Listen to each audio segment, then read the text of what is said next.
안녕하세요. 한류 소식과 해외 반응을 소개하는 정치클래스TV입니다. 오늘은 역사상 활을 잘 쏘는 나라가 그렇게 많은데 왜 한국은 늘 우승을 하는 걸까요? 란 제목의 중국 기사와 이 기사에 언급된 K영화의 중국 반응까지 살펴보겠습니다. 기사를 보면 딱 중국 스타일로 정신승리하며 결론은 자신들이 과거 활을 더 잘 쐈고 한국의 활도 중국의 영향을 받았지만 현재 중국은 활 쏘는 환경이 한국보다 열악해서 매번 한국이 우승한다라는 기사입니다. 중국이 매번 올림픽이나 아시안게임에서 양궁 결승에 많이 올라섰지만 단 한 번도 올림픽 금메달을 따지 못한 이유를 찾고 있는 듯합니다. 역으로 생각해보면 초한제에서 삼국지까지 또 손자병법 등 자칭 엄청나게 전쟁이 뛰어난 나라의 후예였는데 왜 양궁에서 성적을 못 내는지 자존심이 무척이나 상했나 봅니다. 일단 중국 기사부터 살펴보겠습니다. 그런데 왜 한국이 양궁계를 장악하고 있는 걸까요? 이는 한국인의 활과 화살의 역사에서 시작됩니다. 한국은 작은 나라이지만 역사상 다양한 정권이 등장했고 고구려 백제 신라가 나란히 존재할 때부터 이후 고려까지 늘 분열되고 결합되어 왔습니다. 그들의 가장 큰 위협은 당연히 남북 쪽의 강대국 중국과 일본입니다.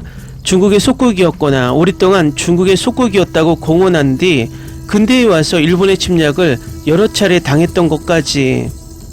한국인들은 역사 속 전쟁에 대한 기억을 늘 생생하게 갖고 있습니다. 물론 공자도 자신을 활을 쏘는 남자라고 표현할 정도로 중국도 활을 잘 쐈고 한국의 활 기술도 중국에서 전파됐을 것입니다. 이는 오늘날 한국의 남녀노소 각계각층에서 양궁을 퇴근 후의 여가 활동으로 여기고 있다는 사실로 직접적으로 이어졌습니다. 그리고 2011년 개봉한 박해일 문채원 주연의 최정병기 활이나 2014년 개봉한 대세배우 현빈 주연의 영린 등 한국의 활 역사를 한국의 10대들의 사랑을 받는 그들의 스타파워들이 보여주는 좋은 예입니다. 서울 중심에 위치한 전통 궁술장인 황학정의 이상도 직원에 따르면 한국에서 활과 화살을 소재로 한 영화가 개봉될 때마다 황학정의 궁도장은 스릴을 경험하고 싶은 많은 젊은이들이 찾아온다고 합니다. 한국은 활과 화살에 대한 이야기를 구체적으로 전하지 않더라도 영화 속에서 활 쏘는 장면만 있다면 참여의 물결을 불러일으키고 있습니다. 다음은 최정병기 활에 열광하는 중국 반응입니다. 한국이 올림픽에서 항상 양궁 금메달을 획득하는 이유는 무엇일까? 최정병기 활을 소개합니다. 만주에서는 이 영화를 흥미롭게 보고 있다. 몇몇 사람들이 말도 안 되는 이야기를 하는 그런 영화가 아닙니다. 촬영도 잘 됐고 이 영화처럼 영화에서 활과 화살을 주제로 한 작품도 이 영화 외에 거의 없습니다. 활과 화살의 위력과 실력을 처음으로 포착했다. 마지막 초원 추격전이 최고였다. 가끔 추격과 대결에서는 흔들리는 미트샷을 너무 많이 사용해서 분위기가 부족해 보였지만 아이들이 탈출하는 장면은 매우 사실적으로 촬영됐다. 갑옷과 무기의 예술은 매우 상세하고 불꽃처럼 보이고 어쨌든 새로움이 가득했다. 좋은 장르의 영화 누르하치는 조선군 10명이 몽골군 1명만 못하고 몽골군 10명이 만주군 1명만 못하다고 믿었기 때문에 명나라가 망한 것은 말할 것도 없고 조선군이 참패한 것도 놀랄 일이 아니다. 완전히 패배했습니다. 청나라에 대한 쇠뇌 드라마를 너무 많이 본 후에 만주족을 주인으로 여기는 사람들도 있다는 것이 안타깝습니다. 영화의 속도감과 리듬감이 훌륭하다. 영상이 좀 더 정교해지면 영화는 더욱 좋을 것이다. 쫓고 도망다니는 사냥게임은 관객들의 신경을 한시도 쉬지 못하게 만들었고 냉기의 살상력은 그야말로 놀라웠다. 옛날에는 저격수가 궁수였는데 박해일이 드디어 남자가 됐다. 높은 박스오피스가 반드시 좋은 영화를 의미하는 것은 아니지만 높은 박스오피스는 반드시 인기가 있다는 것을 의미합니다. 이 영화는 1636년 병자호란 당시 만주족의 잔인함을 잘 보여줍니다.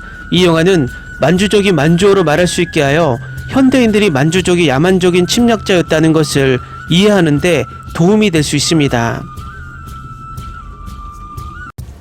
평소 한국 영화를 잘 보지 않는 편인데 이 영화를 화리 스타일이나 화를 그리는 방식이 매우 현실적입니다.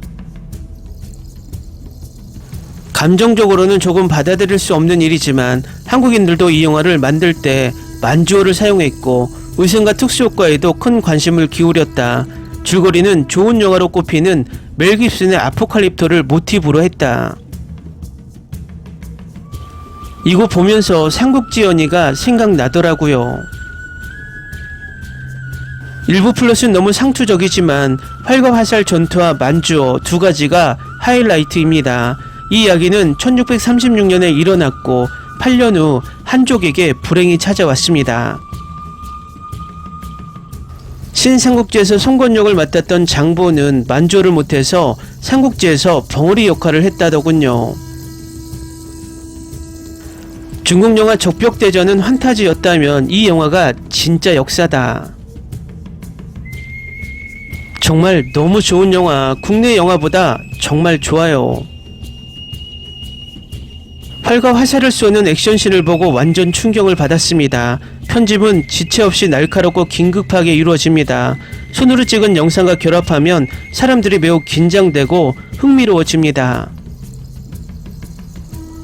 영화 속의 의상, 활, 화살 등의 다큐멘터리 보고는 매우 상세하고 사실적이어서 평단으로부터 호평을 받았습니다. 청군 캐릭터는 모두 만조를 사용하는데 이는 더욱 사실적입니다. 절벽 끝에 매달린 적장을 화살 하나로 죽일 수 있는 기회를 잡았지만 죽은 형을 붙잡고 놓지 않고 포기하는 모습이 캐릭터의 하이라이트였다. 결국 황해의 남자 주인공과 적장 그리고 그의 여동생의 대결은 긴장감과 비극으로 가득 차 있었다.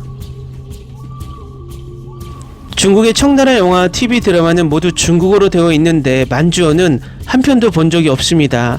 만주어를 들어본 것은 정말 처음이었습니다. 이것은 진정한 역사의 표현이었습니다.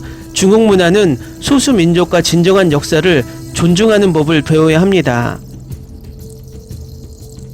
대사와 술자리의 줄거리가 질질 끄는 느낌은 있었지만 빠른 전개가 매우 사실적인 액션 영화로 초원에서의 마지막 추격전이 매우 스릴 넘쳤다. 사람보다 말을 쏘는 것을 선택했다. 바람은 계산을 위한 것이 아니라 국복을 위한 것이라는 대사가 참 아름답습니다. 고대 저격수들 모두에게 별 5개를 줬어요. 활무기를 소재로 한 영화, 특히 활과 화살을 소재로 한 영화 중에서는 꽤 괜찮은 편이다. 특히 조선과 중국의 맥락에서 볼 때 이는 특히 드문 일이다. 양궁에 관한 영화인데 정말 볼만해요. 역사적 문제를 떠나 영화의 액션 연기는 정말 좋고 여러 액션 장면도 흥미진진하게 볼 수 있다. 정말 이 영화 좋아요. 궁술 자체는 가장 사실적이지 않을 수도 있지만 하지만 영화의 후반부 전체가 피를 계속 끓게 합니다. 굉장한 영화, 활과 화살의 명사수, 엘리트, 액션, 가족, 의상, 역사극이 가득해 그냥 최고의 영화.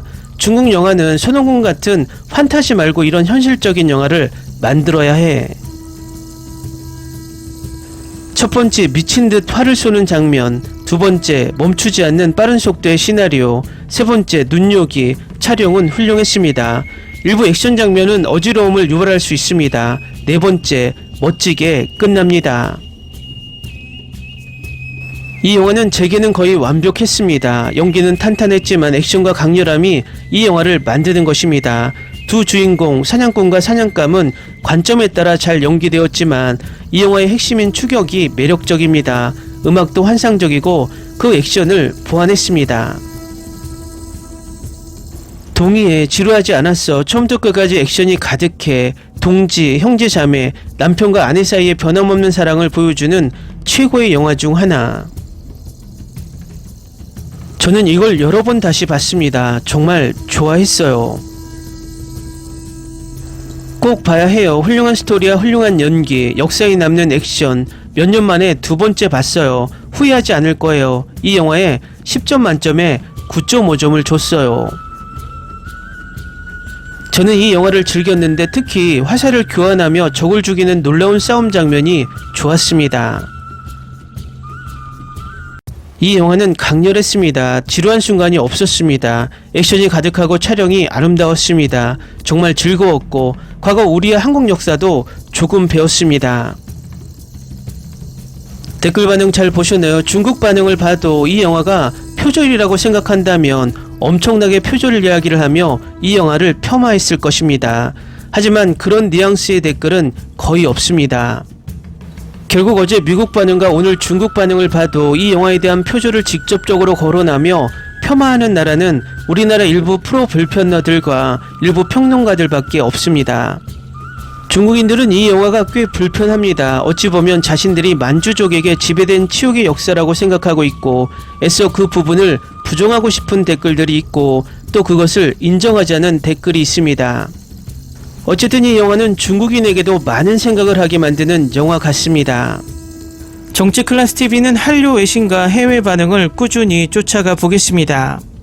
재밌게 잘 보셨나요? 여러분의 구독, 좋아요, 댓글, 알림 설정은 컨텐츠 제작에 큰 힘이 됩니다. 그리고 항상 하시는 일마다 대박 나시고 행복하시길 바랍니다.